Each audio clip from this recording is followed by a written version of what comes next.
प्रतिरोधों के संयोजन में हम कल पढ़ाए थे श्रेणी क्रम। तो श्रेणी क्रम में हम यह बताए थे कि जो प्रतिरोध होता है वह एक दूसरे से अटैच होता है, उसमें प्रवाहित होने वाली जो विद्युत धारा होती है वह कॉमन होती है। अब सेकंड हम पढ़ने वाले हैं आज समांतर क्रम संयोजन। तो समांतर क्रम संयोजन को हम इस प्रकार सेट करते हैं कि इसका जो प्रतिरोध होता है उसका एक सिरा दूसरे बिंदु से और दूसरा सिरा दूसरे बिंदु से अटैच होता है। इसमें प्रवाहित होने वाली जो धाराएं होती हैं वह अलग अलग होती है और प्रतिरोध जो है यहाँ पे R1 है, यहाँ पे R2 है, यहाँ पे R3 है।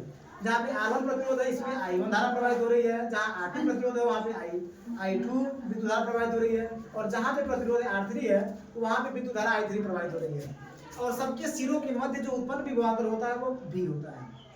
अब क्या करते हैं, ओम के नियम के अनुसार, ओम के नियम में हम जानते हैं कि पहले इसका निकालेंगे।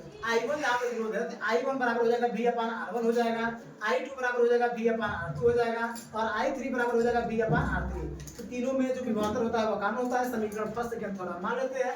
यदि इस पूरे परिपथ में अगर तुल्य प्रतिरोध R होता है तो I बराबर क्या होता है, I बराबर होता है V/R होता है। इसको समीकरण नंबर 4 मान लेंगे।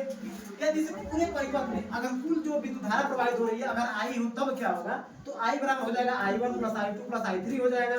अब I के स्थान पे V/R हो जाएगा, I1 के स्थान पे V/R1 हो जाएगा, I2 के स्थान पे V/R2 हो जाएगा और I3 के स्थान पे V/R3 हो जाएगा। यह रख लेते हैं।